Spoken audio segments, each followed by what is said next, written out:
S, ಇದರ ಕುರಿತು ಹೆಚ್ಚಿನ ಅಪ್ಡೇಟ್ಸ್ ಕೊಡಲು ನಮ್ಮ ಪ್ರತಿನಿಧಿ ಹನುಮಂತ ದುರ್ಗದ ದೂರವಾಣಿ ಸಂಪರ್ಕದಲ್ಲಿದ್ದಾರೆ. ಎಸ್ ಹನುಮಂತ್, ಇದೀಗ ನೋಡ್ತಾ ಇದ್ರೆ ರಾಜ್ಯ ಕಾಂಗ್ರೆಸ್ ಸರ್ಕಾರದಲ್ಲಿ ಕೆಪಿಸಿಸಿ ಅಧ್ಯಕ್ಷರ ಆಯ್ಕೆ ದೊಡ್ಡ ಕಗ್ಗಂಟಾಗಿ ನಿರ್ಮಾಣವಾಗ್ತಾ ಇದೆ. ಇದರ ಕುರಿತು ಹೆಚ್ಚಿನ ಡೀಟೇಲ್ಸ್ ಕೊಡೋದಾದ್ರೆ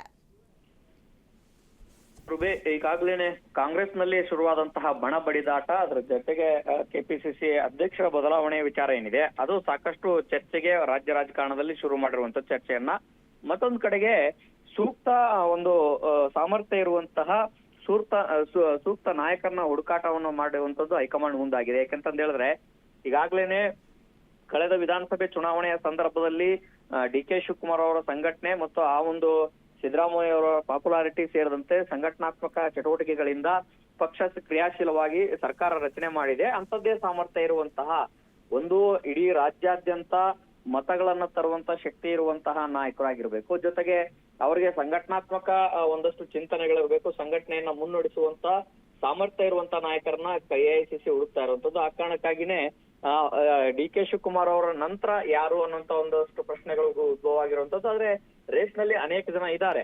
ಆದಾಗ್ಯೂ ಕೂಡ ಸಂಘಟನಾತ್ಮಕವಾಗಿ ಒಂದಷ್ಟು ಪ್ರಾಬಲ್ಯ ಇರುವಂತಹ ರಾಜ್ಯಾದ್ಯಂತ ಒಂದಷ್ಟು ಮತಗಳನ್ನ ತರುವಂತಹ ಸಾಮರ್ಥ್ಯ ಇರುವಂತವ್ರನ್ನ ಹುಡುಕುವಂತ ಕೆಲಸವನ್ನ ಮಾಡ್ತಾ ಇದ್ದಾರೆ. ಇಲ್ಲಿ ಒಂದು ಗಮನಿಸಬೇಕಾದಂತ ವಿಚಾರ ಏನಂತಂದ ಹೇಳಿದ್ರೆ, ಸಾಮರ್ಥ್ಯ ಇರುವಂತಹ ಎಲ್ಲಾ ನಾಯಕರು ಈಗಾಗ್ಲೇನೆ ಸರ್ಕಾರದಲ್ಲಿ ಇದ್ದಾರೆ ಅನ್ನುವಂತ ಚರ್ಚೆ ಕಾಂಗ್ರೆಸ್ ಪಕ್ಷದಲ್ಲಿ ಇರುವಂತದ್ದು. ಯಾಕಂದ್ರೆ ಕಳೆದ ಬಾರಿ ಕೆಪಿಸಿಸಿ ಕಾರ್ಯಾಧ್ಯಕ್ಷಗಳಾದಂತಹ ಅನೇಕ ಜನ, ಒಂದು 4 ಜನ ಈಗಾಗ್ಲೇನೆ ಸಚಿವರಾಗಿರುವಂತದ್ದು. ಮತ್ತೊಂದ್ ಕಡೆಗೆ ಹೈಕಮಾಂಡ್ ಮುಂದೆ ಇರುವಂತದ್ದು 1 ಮ್ಯಾನ್ 1 ಪೋಸ್ಟ್ ನಿಯಮ ಏನಿದೆ, ಆ ನಿಯಮದ ಪ್ರಕಾರ ಒಬ್ಬರಿಗೆ ಒಂದು ಹುದ್ದೆಯನ್ನ ನಾವು ಪಾಲಿಸ್ಕೊಳ್ಬೇಕು, ಅದೇ ನಿಯಮವನ್ನ ಪಾಲನೆ ಮಾಡ್ಬೇಕು ಅನ್ನೋ ಲೆಕ್ಕಾಚಾರದಲ್ಲಿದ್ದಾರೆ. ಅನೇಕ ಜನ ನಾಯಕರನ್ನು ಕೂಡ ಯಾರೆಲ್ಲ ರೇಸ್ ನಲ್ಲಿ ಇದ್ದಾರೆ ಅವ್ರನ್ನೆಲ್ಲರೂ ಕೂಡ ನಾಯಕರನ್ನ ಕರೆದು ಮಾತನಾಡುವಂತ ಕೆಲಸವನ್ನ ರಾಜ್ಯ ಕಾಂಗ್ರೆಸ್ ಉಸ್ತುವಾರಿ ಸೇರಿದಂತೆ ಹೈಕಮಾಂಡ್ ಕೂಡ ಮಾಡಿದೆ.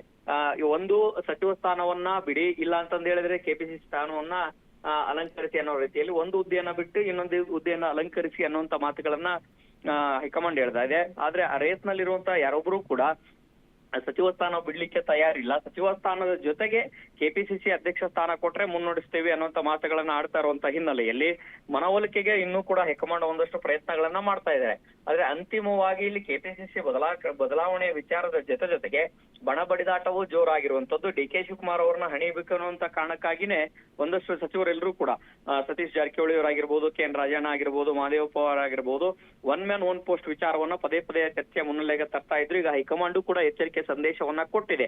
ಆದಾಗ್ಯೂ ಕೂಡ ರಾಜಣ್ಣ ಅವರು ಬಹಳ ಪ್ರಮುಖವಾಗಿ ಹೇಳಿದ್ದು ಏನಂತ ಹೇಳಿದ್ರೆ, ನಮ್ಗೆ ಕೆಪಿಸಿಸಿ ಅಧ್ಯಕ್ಷ ಸ್ಥಾನ ಕೊಡ್ತೇವೆ ಅಂತಂದ ಹೇಳಿದ್ರೆ ಸಚಿವ ಸ್ಥಾನ ಬಿಡ್ಲಿಕ್ಕೂ ರೆಡಿ ಇದೀವಿ ಅನ್ನುವಂತ ಮಾತುಗಳನ್ನ ಆಡಿರುವಂತದ್ದು.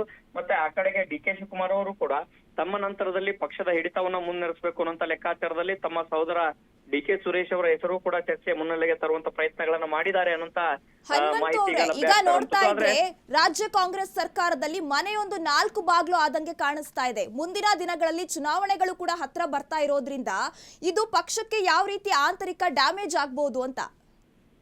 ಒಂದು ಸಹಜವಾಗಿ ಬಣ ಬಡಿದಾಟದಿಂದ ಪಕ್ಷದ ಕಾರ್ಯಕರ್ತರಲ್ಲೂ ಈಗಾಗ್ಲೇನೆ ಗೊಂದಲ ಮತ್ತೆ ಒಂದಷ್ಟು ಬೇಸರ ಹೈಕಮಾಂಡ್ ಮಟ್ಟದಲ್ಲೂ ಇದ್ದಾಗ್ಲೂ ಕೂಡ ಈ ಬಣ ಬಡಿದಾಟಕ್ಕೆ ಬ್ರೇಕ್ ಹಾಕೋಕೆ ಒಂದಷ್ಟು ಪ್ರಯತ್ನಗಳು ಹೈಕಮಾಂಡ್ ಮಾಡಿದೆ ಮತ್ತೆ ಎಚ್ಚರಿಕೆ ಸಂದೇಶಗಳನ್ನ ಕೊಟ್ಟಿದೆ.